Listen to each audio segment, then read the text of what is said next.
ทางที่เอาลาบงัวเป็นลาบสุกินเพิ่นบ่ยอมกิน แล้วทำไม ถามแบบนี้พอลูกแพทย์เป็นอะไรจังบ่ยอมกินลาบงัวข่อยซื้อเข้าไปนะ ไปชิว เจ้าหนนะเจ้าหนนะเจ้าทั่วบ่อยาก ก็มันบอกมาให้กินก็บ่กินเลยบ่พังครัวเลยสิพังไทยพังหมาตัวใดซะ ต้อง ไอ้ ทำ ทื่อบอกแล้วกันแล้วว่าบ่ยาข่อยเว้านะ เรากับบุกินเนี่ยเจ้ากินเนาะเจ้าอยากอันนี้เทิดบุกินเจ้าบัดบุกินน้ำโล เป็นหยังจังเหตุผลยังบ่กินลาบงัวนะไอ้เทิดนะ เราสั่งผู้กินลูกเล่าเฮ้ยลูกเราตายน่ะ จักเจ้าให้ว่าถ้าข่อยบ่ซื้อน้ำถ้าเจ้ากินหวานนี่บ่ข่อยได้เห็นในคลิปเบาน้อย ข่อยบ่ซื้อน้ำว่านี่ทั้งๆที่ข่อยเอาเงินให้อยู่ 10,000ให้ไปซื้อน้ำนะ บ่ยอมเอาเนาะ เป็นไหนจังใช่ร้ายกันนะ เอาสิพี่ห้ามวยพี่ยังไปชิวสวัส เจ้าหันบ่ไป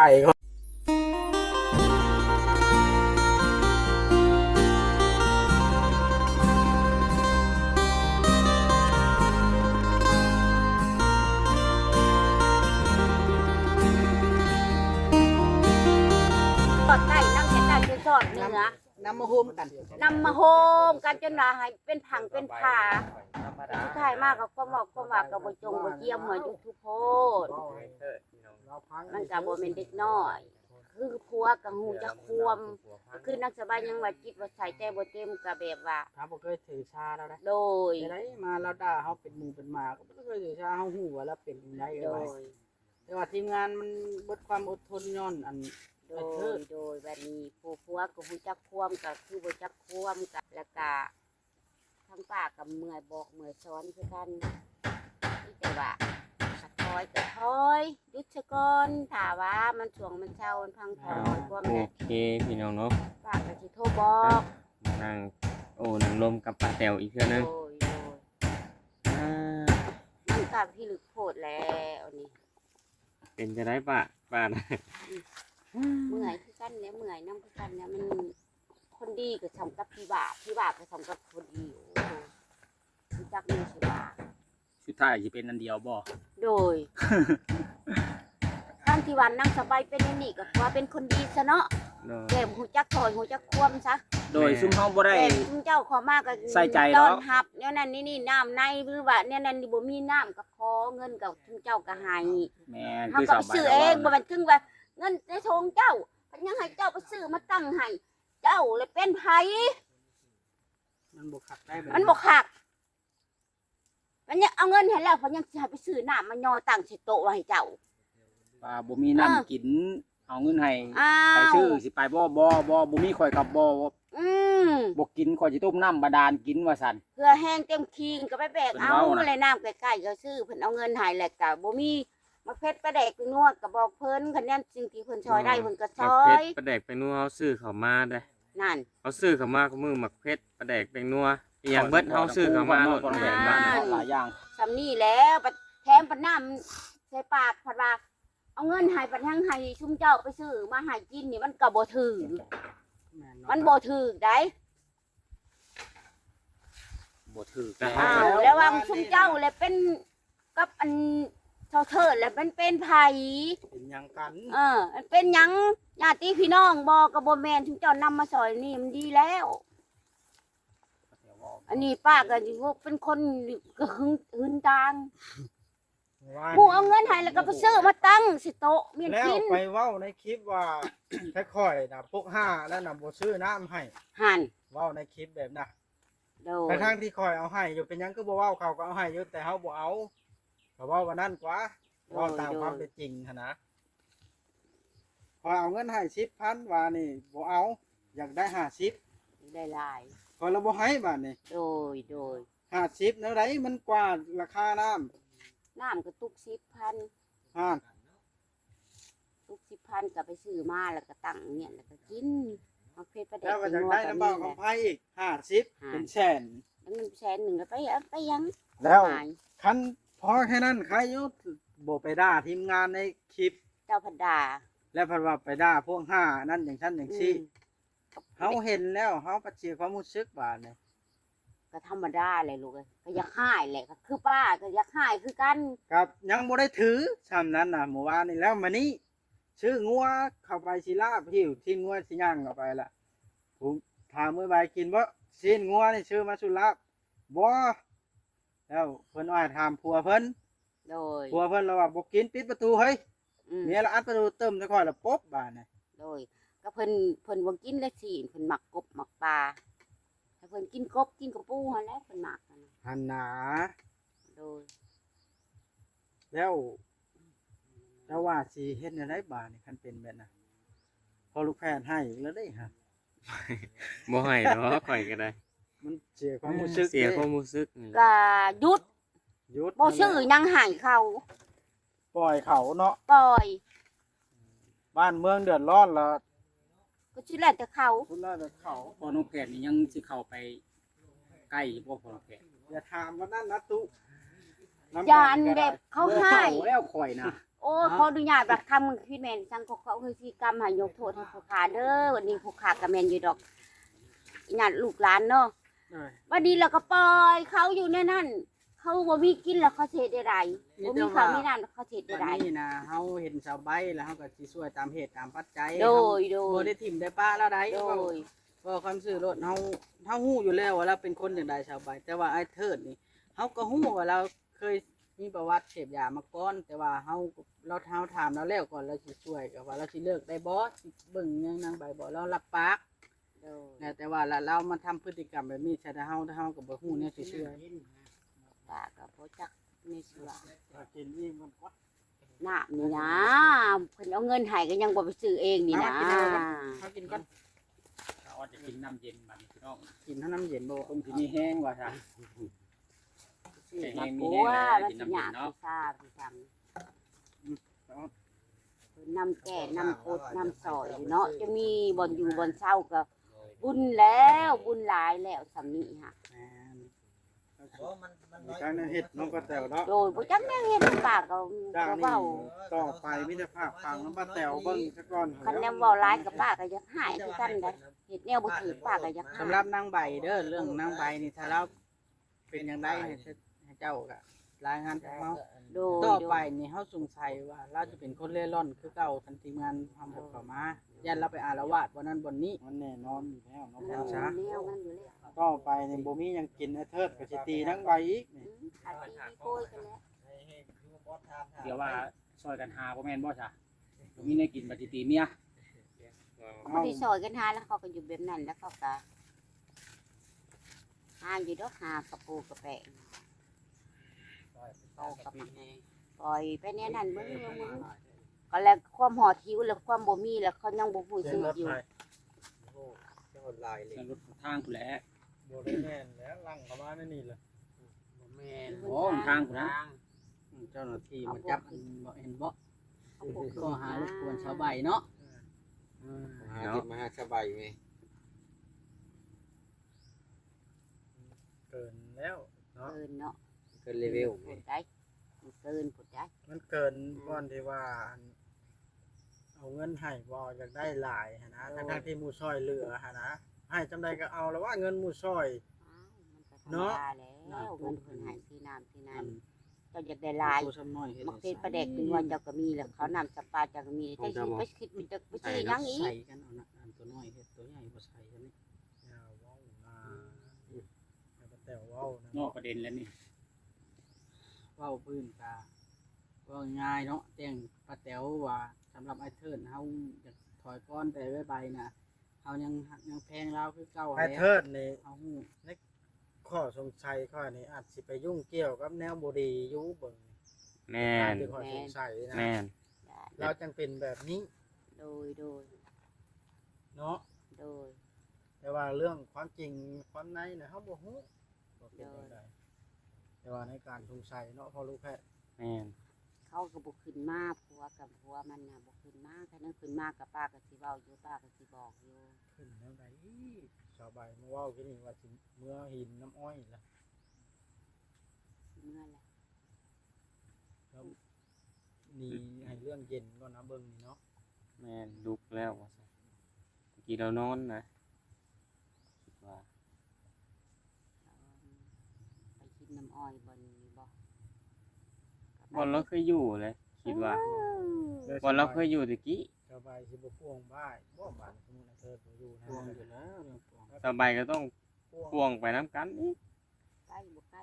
ในเมื่อเป็นแนวนั้นนะเฮากับบ่จักคำว่าและก็คือเฮาก็ซอยเต็มที่เลยทีมงานเฮาก็ได้ โดย พยายามเต็มที่แหละอยากให้ดีให้เศร้ามีบนอยู่บนพักแล้วก็ถ้ายังไปอยู่แบบนั้นก็เอ้าขึ้นแต่กับเวรกับกรรมเนาะ โดย ขึ้นแต่บุญวาสนาละบัดนี้ ย่านแต่เพิ่นเฮือนนั่นแหละเสีย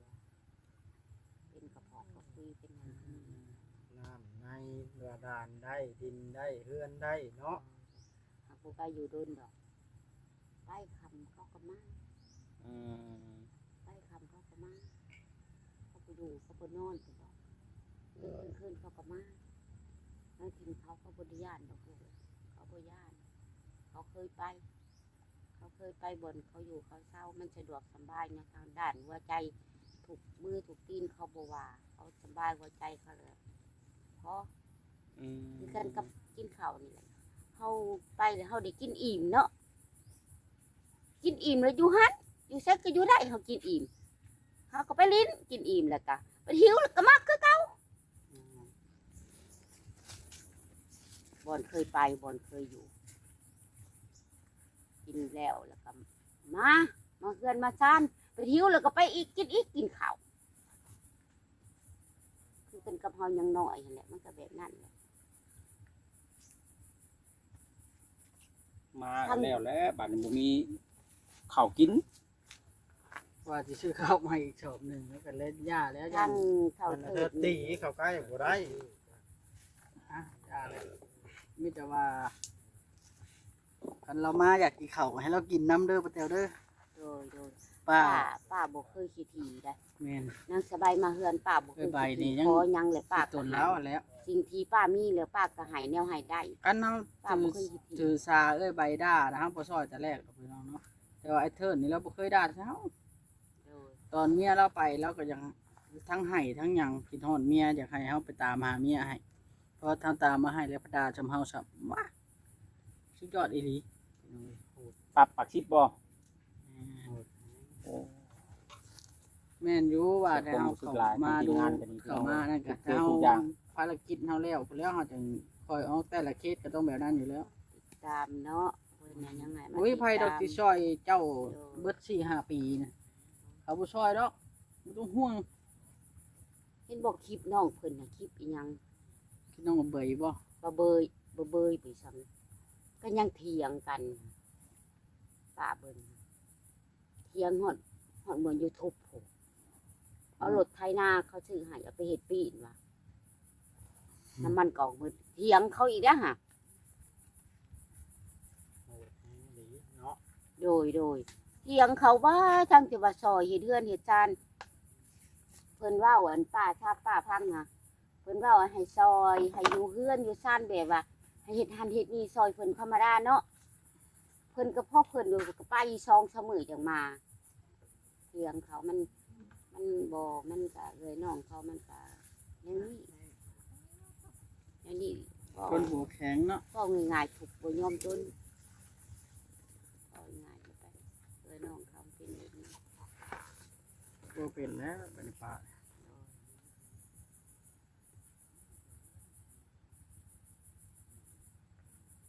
นางสบายนี่ก็จะควงได้เว้าถึกมันได้นี่คือบ่ถูกจักเมิด ผู้จักเบิดเฮาว่า ฮู้จัก บ่ เมิด เว้าหยังนะ บ่เว้าหยังมาฮู้จักเมิด จักเบิด แต่ว่าบ่ยอมเนาะ เลยไปจะเฮ็ดอันคือแบบอันคนบ่เต็มก็เป็นนะ เฮ็ดบ้าเฮ็ดบ่บ้าได้เบิด โดยว่าใช่ลูกแม่นบ่ว่าใช่ลูกสลานนี่แหละผู้เฮาเคยเบิ่งแย่งเฮาอยากเว้าเนาะอยากเว้าผู้เฮาเคยเบิ่งแย่งผู้เฮาเคยแบบว่าอีดูสงสารแล้วอยากเว้าคันยังสิอ้ำอยู่กันมันอ้ำบ่ได้มันก็อยาก ที่ เว้า บ่ได้แพทย์ เพราะว่าความลับมันบ่มีในโลกเนาะเจ้าสิปิดฮอดมื้อใด เฮาเคยเบิ่งเคยแย่งบ่แม่นว่าซอยเหลือว่าเงินคำนำในความปากความเว้าเนาะ แม่นคอยบอกคอยสอน คอยบอกคอย ตลด สอนเขาวน้ำจำปามีกับจำเฮามีกะมีสำได้เฮาก็ให้กินน้ำแล้วมันอยากว่ามันหล่นบาดเลยแหง ใส่เค อันเนี้ยบ่เว้าจังดีมันก็มันหึน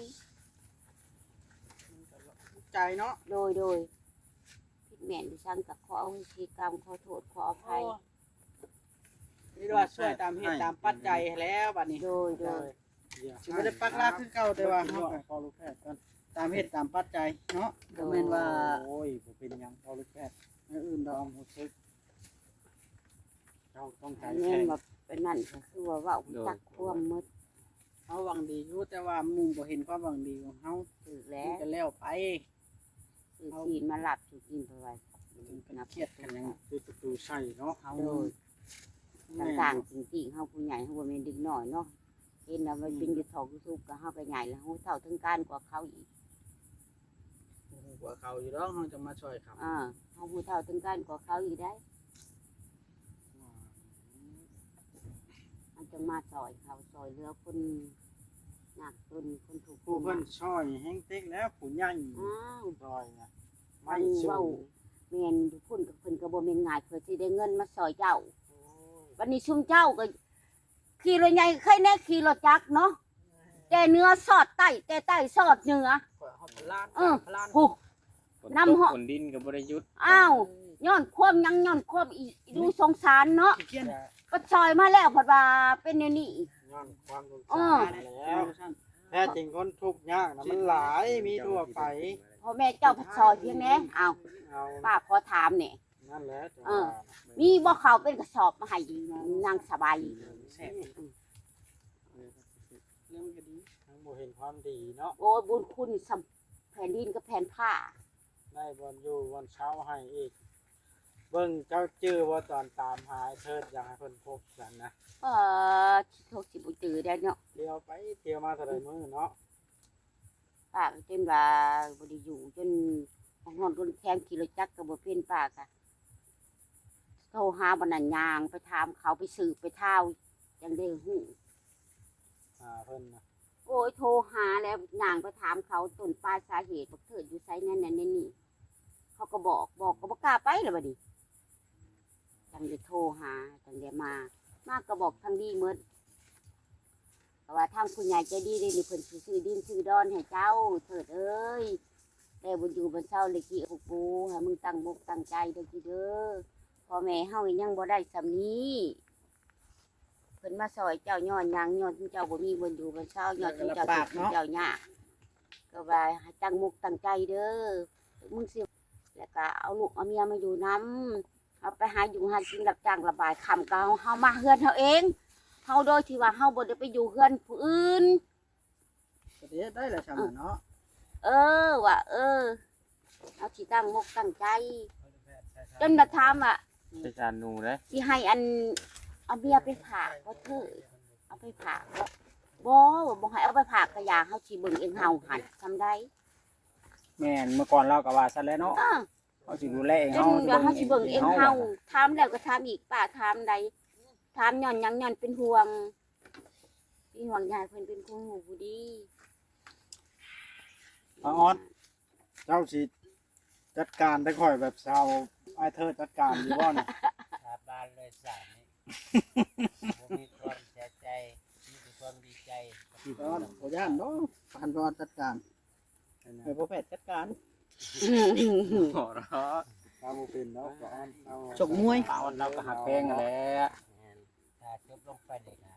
พวกเจ้าไปก็ให้มาแหวดินแล้วว่า หักแพงกันได้ป่าที่เฮาก็ได้มานี่ก็คือว่าเป็นลูกเป็นหลานได้เด้อ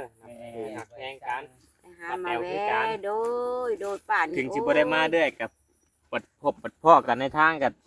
หักแพงกันคือเก่าหั่นล่ะ โดยคะแนนป้าบ่ได้ถามมาถือว่าป้าบ่จือป้าบ่จะคืนหุ่งเด้อ โดย เรื่องป้านี่หักแพงจุงเจ้านี่โอ้ยสำลูกผู้หนึ่งพู้นมันบาปเฮาก็วิตวันศีล โดย บ่แม่นว่าสิเว้าแต่ปากเด้ หักแพง ก็นึกใส่หมวกกันน็อกแล้วมันเป็นแบบ ป้าบ่อยากเห็นหุ่งแต่ป้าก็บ่จือได้ แต่เมื่อใดเจ้าขี่รถไปเขาเจ้าบ่ทางเขายังบ่อยากขี่เจ้าก็จะไปใส่ฮะ นักใจขนาดเป็นแบบนี้เนาะป้าแตว โดย นี่แต่ว่าคันเขาแบบว่าอารมณ์ดีหรือมันหยังขึ้นป้าแตวก็คอยบอกเขานำ โดยบอกแล้วทางบอก มันเจริญบ่เนาะแบบนี้ ป้าเว้าบ่ปานใดดอก อยู่ไปจะให้เมียใช้เมียมาหาคอเข้า เมื่อขอบ่ได้ปฏิ บ่เพราะว่าเท่าเถิดนี่สิหาโกงหาเกียรตินี่สิหาอยู่หากินนี่สิกุ้มอยู่ลูกเมียนี่แต่ว่าสิให้กุ้มมันดีนี่ก็บ่กุ้ม ก็สงสัยอย่างหนึงยันว่าไปยุ่งกับตัวบ่ดีแล้ว เวลามันมันบ่เบิดฤทธิ์แล้วอารมณ์เสียแบบนี้น่ะตีลูกตีเมีย โดยป้าก็อันนี้ก็เว้าคนง่ายประคำเนาะเฮาเว้านี่ใส่ของใส่กิ๊บได้ก็ยันฮอดหูเขายันเขาเว้าเน้นที่ว่า พอสงสัย โดยมันก็ไปเลยนั่นแหละ ตามที่เบิ่งเหตุการณ์เนาะ โดยเรื่องต้นนี่หันลูกป้าแห้งมอยเว้าได้ยันเขามาขามาตีแม่มันว่าจะเขาก็ญาติได้ลูก สบายสงสัยเมื่อพ้องผัวที่นี่เนาะ มาให้มาตีอันบอกกับไพ่บ่ มาเบิ่งบอกกับไป ไปอยู่ ใหญ่ บองภัยเราใหญ่อยู่เด้แต่พอแผดนี่แล้วแผดป๊บ กันไปก็ได้ ใหญ่ข่อยก็ปบคือกันนั่นแหล้วข่อยย่านเด้ข่อยบ่กล้าตีคนนะย่านเจ็บ ออกมาหาค่อยนี่ค่อยสิลาบงัวสุกินนี่ งัวเบิดเลยลาบเบิดเลย ยังต้มกระดูกอยู่เด้เนาะ โดย เป็นไปเนาะปะ โดย ค่ะบ่คิดว่าสิเป็นแล้วเป็นไปเนาะ โดยก็คือเมนป้านี่ที่หลบฮอตตีนพุ่นล่ะนี่คือว่าแต่เท่าก็ยากความดีชุมเจ้านี่บ้าตุ๊ก ผู้ใหญ่ใจดี ผู้ เพิ่นแห เพิ่น ละ ช่วยเหลือผู้ใหญ่ แต่ ใจ ว่าเป็น ดี ตัวแทนเพิ่น มัน เนาะ ก็ ก็พอเขาหลบกันแน่ ตัวแทนกับมันกันดีหมดทั้งสองกำสองผายเนาะ อันเฮาบ่ คะแนนมันคือผูกป้าความดีสำนี่หันบุญคุณหันบ้าต้องเจ้าสิใส่ร้อยศาสตร์พันศาสตร์กับบ่หมดอยู่แล้ว เอ้า จินบหัวตีน อันหน้าไปเบิ่งแม่ทางชาวไบ้ก็คือว่าสร้างค่าทั้งลูก โด มา ย เบิ่งแม่เทิดก็คือว่า